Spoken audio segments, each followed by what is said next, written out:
Hello everyone, आज हम पढ़ेंगे माइक्रो ऑर्गेनिजम्स फ्रेंड एंड फो। ये हमारी 8th क्लास का सेकंड चैप्टर है। ठीक है, बहुत अच्छे से पढ़ना है इसको, बहुत शानदार तरीके से। चलो, तो अब माइक्रो ऑर्गेनिजम्स जो हैं उनको फ्रेंड भी कहा गया है और फो भी कहा गया है। मीन्स वो हमारे दोस्त भी हैं और दुश्मन भी हैं। आपसे ही दोस्ती हमारी, आपसे ही दुश्मनी।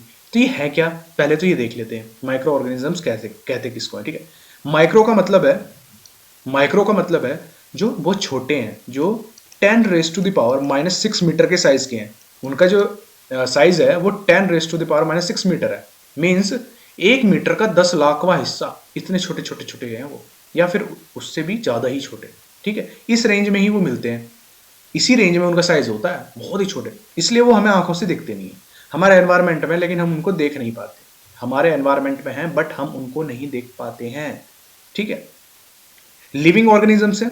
अब जैसे कि बैक्टीरिया, जैसे बैक्टीरिया हो गया, फंगी हो गया, एल्गी हो गया, that can not be seen with unaided eyes. Unaided का मतलब हमें, अगर हमारी आंखों में कुछ ऐसा नहीं लगा है जिससे हम उनको मैग्नीफाइन करके देख सकें, तो हम उनको नहीं देख पाएंगे। जैसे कि मैग्नीफाइंग ग्लास से देख रहे हैं, ठीक है, आता है ना मैग्नीफाइंग ग्लास। ओके, ठीक है। और माइक्रोस्कोप के नीचे रख के उसको देख पा रहे हैं। ठीक है, अगर ये नहीं है, हम पे माइक्रोस्कोप भी नहीं है, मैग्नीफाइंग ग्लास भी नहीं है, तो आप क्या करोगे?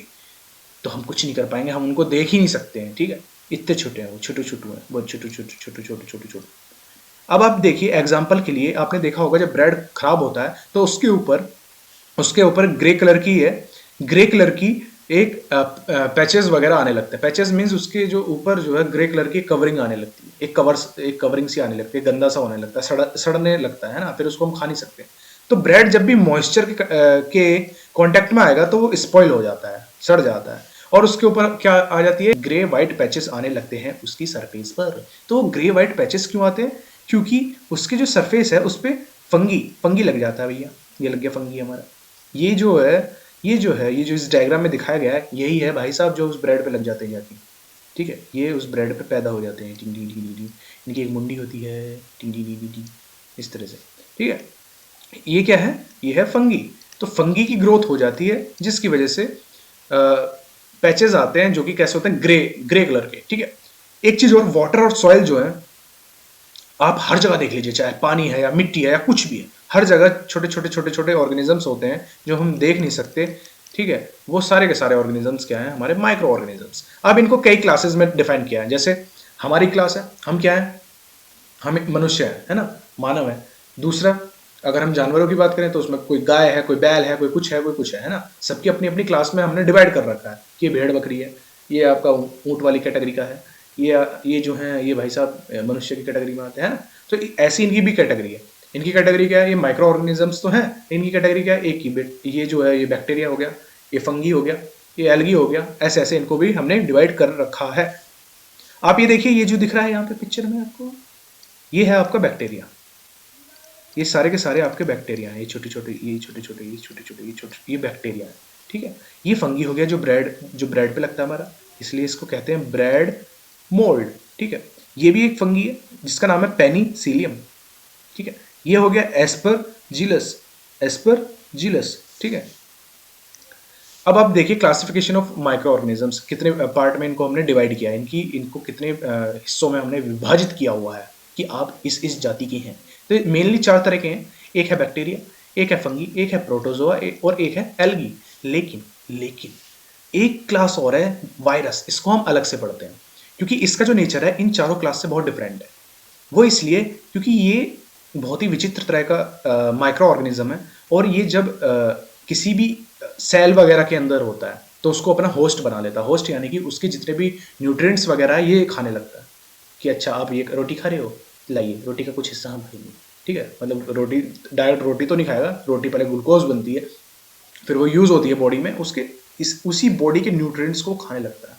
तो और खा के ये क्या है, ये रिप्रोड्यूस करने लगता है अपने आप को। मतलब एक का दो का चार का 16, ऐसे ही ये स्क्वायर की पावर में अपने आप को मल्टीप्लाई करता जाता है, और जिससे ये पूरी की पूरी बॉडी को अपने कब्जे में ले लेता है।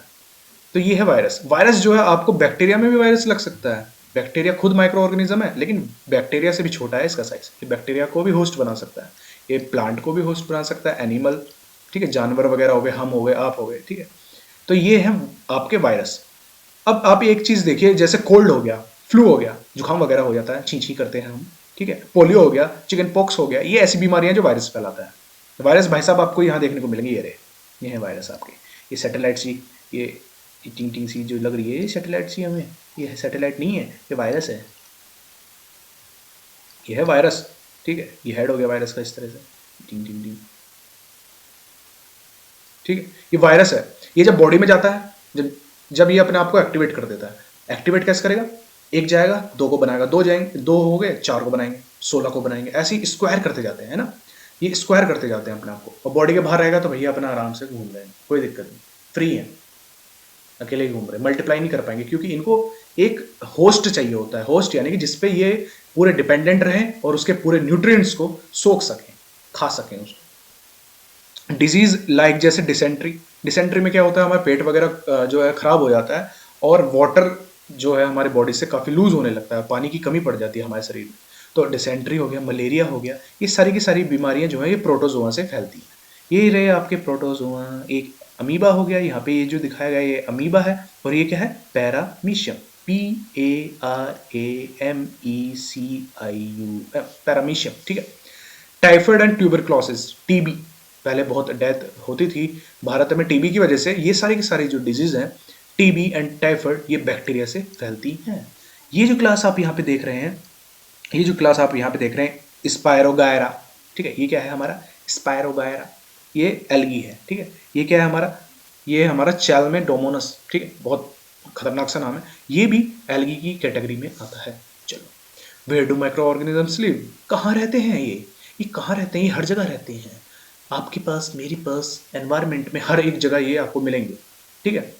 माइक्रो ऑर्गेनिजम्स में बी सिंगल सेल, हो सकता है एक सेल के बने हो, जैसे कि बैक्टीरिया एक सेल से बने, सिर्फ एक सिंगल सेल है, ये बस एक सिंगल सेल एग्जिस्ट कर रही है, जैसे कि बैक्टीरिया हो गया हमारा। कुछ एल्गी भी हैं इसमें, कुछ प्रोटोजोआ भी आते हैं, ठीक है।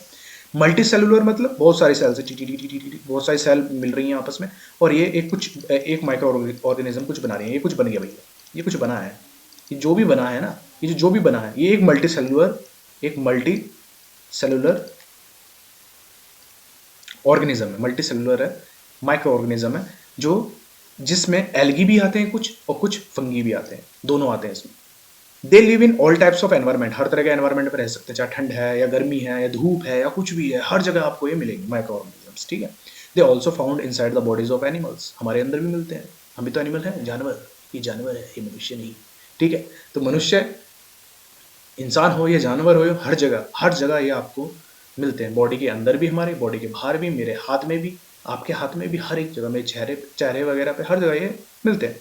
सम organisms grow on other organisms, कुछ ऐसे हैं भैया जो दूसरे ऑर्गेनिजम्स पे डिपेंडेंट है, उन्हीं में घुसते हैं तभी ग्रो करते हैं, जैसे वायरस। कुछ ऐसे हैं एग्जिस्ट फ्रीली, अपना फ्रीली अकेले में ही घूमना पसंद करते हैं, बैक्टीरिया वगैरह ये ज़्यादातर फ्रीली एग्जिस्ट कर लेते हैं, हालांकि ये भी बॉडी में घुस के दिक्कतें पहुंचाते हैं बाद में कई बार। फ्रेंडली माइक्रो ऑर्गेनिज्म, अब ये फ्रेंडली कौन है? ये हमारे दोस्त हैं। ये दोस्त ऐसे हैं, ये दूध को कर्ड में कन्वर्ट करते हैं, ब्रेड बनाने में हेल्प करते हैं हमारी, वो ब्रेड फ्लफी हो जाता है, उसमें उसको बनाने में हेल्प करते हैं, केक को बनाने में हेल्प करते हैं। ये केक, ब्रेड, कर्ड, इन सब में क्या है? माइक्रो ऑर्गेनिजम्स का यूज होता है, तो ये फ्रेंडली है। अभी हम इनको ब्रीफ में देख रहे हैं, है ना, कुछ पॉइंट्स हैं जिसमें फ्रेंडली माइक्रो ऑर्गेनिजम्स की बात की जाएगी, फिर इनको हम थोड़ा खोल के अच्छे से पढ़ेंगे। एक चीज़, प्रोडक्शन ऑफ एल्कोहल, शराब वगैरह बनाने में ये इस्तेमाल किए जाते हैं, वाइन वगैरह, ठीक है, विनेगर वगैरह। विनेगर क्या होता है? आपका सिरका, जिससे मम्मी वगैरह अचार वगैरह जमाती हैं। They also use in cleaning up of the environment, environment को क्लीन करने में यूज़ किए जाते हैं, जैसे ऑर्गेनिक वेस्ट, कोई भी ऐसा जानवर या आदमी, कुछ भी हो, जानवर हो, आदमी हो, आपका पेड़ पौधे हो, जो सड़ जाए, गलने लगे, तो उसको ये पूरा डिकम्पोज कर देते हैं, छोटे छोटे पार्टिकल्स में तोड़ देते हैं, और तोड़ कर उसको गायब कर देते हैं। एक तरह से ये एनवायरमेंट को साफ भी करते हैं। Bacteria are also use in preparation of medicine वगैरह बनाने में भी हम इनकी हेल्प लेते हैं, बैक्टीरियाज की हेल्प लेते हैं, फंगी की हेल्प लेते हैं, ईस्ट की हेल्प लेते हैं, ठीक है। ईस्ट कह रहा हूँ, बैक्टीरिया एंड फंगी मेनली हम हेल्प में लेते हैं। जैसे हमारे पास पेनिसिलिन जो है, हम बैक्टीरिया और फंगी की हेल्प से हम बनाते हैं। जो कि हमारे बॉडी में बैक्टीरिया कॉज्ड डिजीज जो है उनसे लड़ती है, ठीक है। In agriculture they are also used to increase the soil fertility, soil की फर्टिलिटी बढ़ाने में भी हेल्प करते हैं ये। खेती वगैरह जब किसान करता है तो पौधा लगाता है, फसल लगाता है, तो वो फसल जो है वो ऐसे ही नहीं है कि अपने आप ही ग्रो कर रही है, कुछ बैक्टीरिया ऐसे हैं जो उस फसल को हेल्प कर रहे हैं ग्रो करने में, है ना।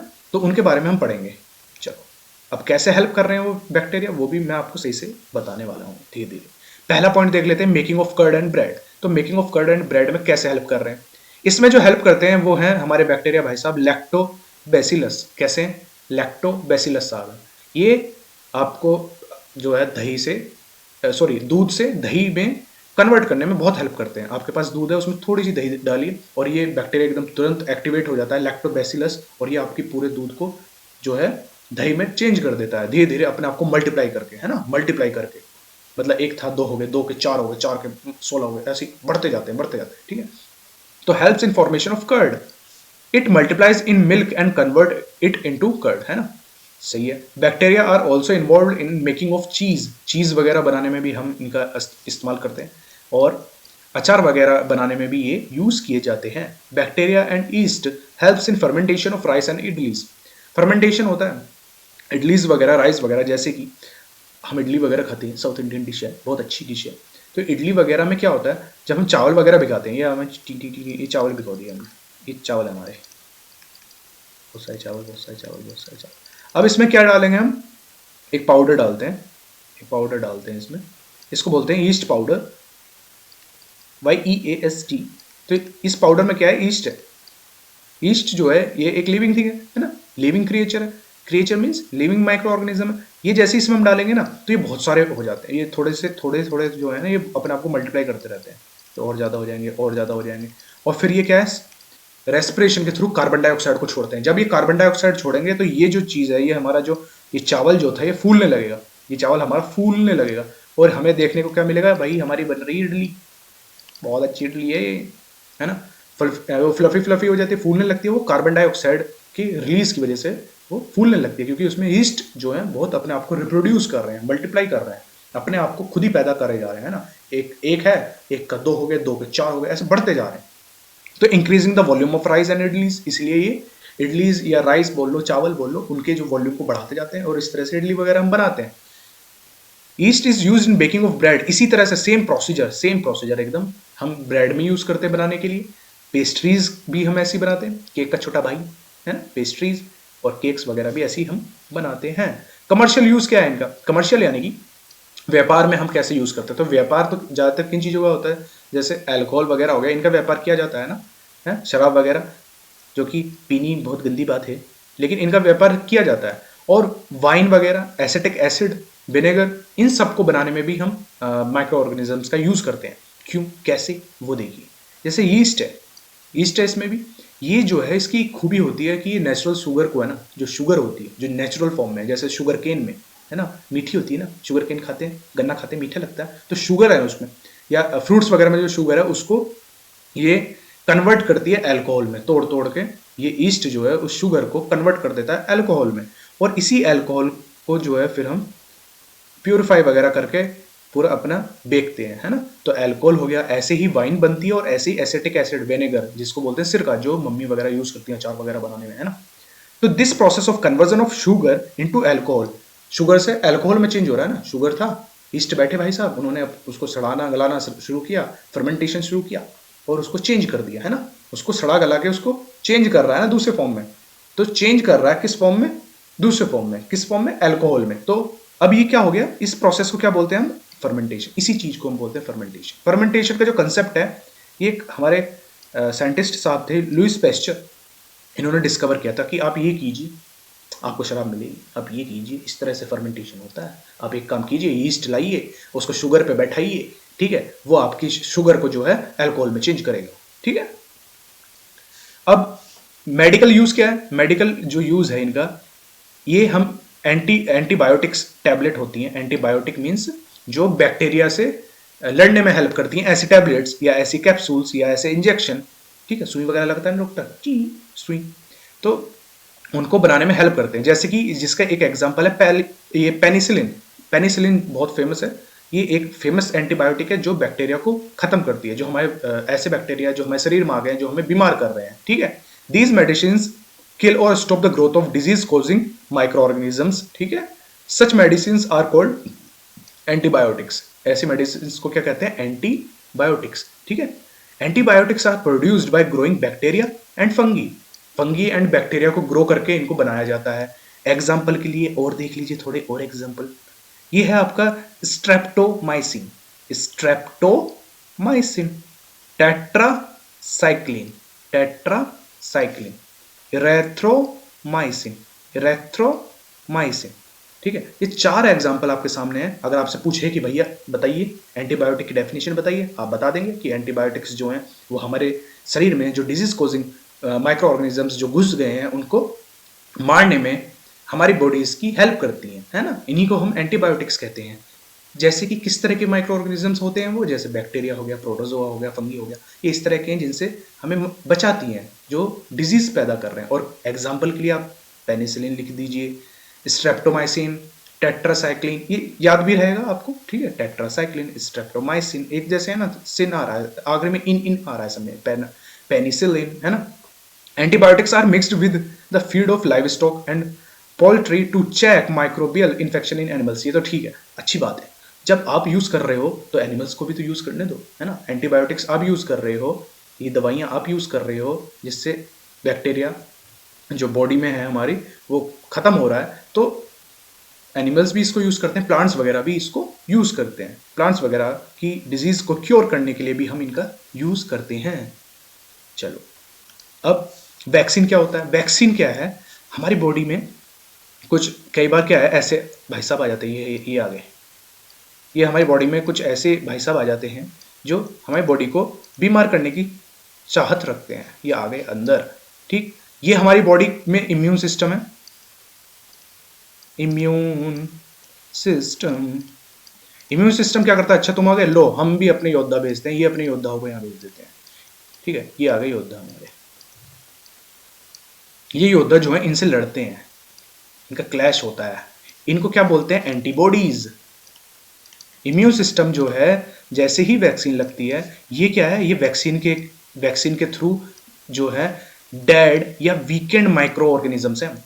वीकेंड मतलब वीक हैं, ये ज़्यादा पावर में नहीं है, वीक हैं। ये हमें बीमार नहीं कर सकते, लेकिन हाँ थोड़ा बहुत बुखार इस तरह का आता है हमेशा वैक्सीन लगने के बाद। वो इसलिए आता है क्योंकि वो ये थोड़े हल्का सा एक्टिवेट होने की कोशिश करते हैं, और हमारा सिस्टम जो है एंटीबॉडीज छोड़ता है कि लो आप इनसे प्रैक्टिस करो, ये डमी है, ये आपकी प्रैक्टिस के लिए आए हैं। ये फिर इनसे प्रैक्टिस करते तो इनको आदत हो जाती है। अब सही में अगर जो मजबूत सेना जब आएगी तो इनको प्रैक्टिस रहेगी ना एंटीबॉडीज को लड़ने के लिए।